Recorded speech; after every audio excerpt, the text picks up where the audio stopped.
Hello everyone, welcome back to another quick tutorial video.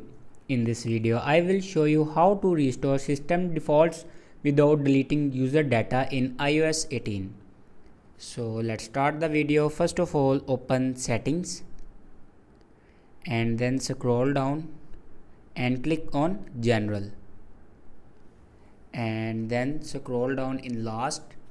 And here you can see the option transfer or reset iPhone. Now click on transfer or reset iPhone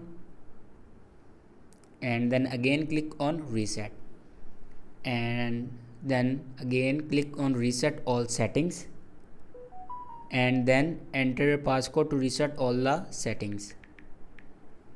And here it will be confirmed to reset all settings but never destroy another data like photos, videos and other data. It can only reset all the network settings. After reset all the network settings, your phone will be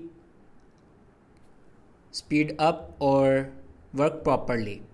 So this is the way to restore system defaults without deleting user data in iOS 18. Thanks for watching this video.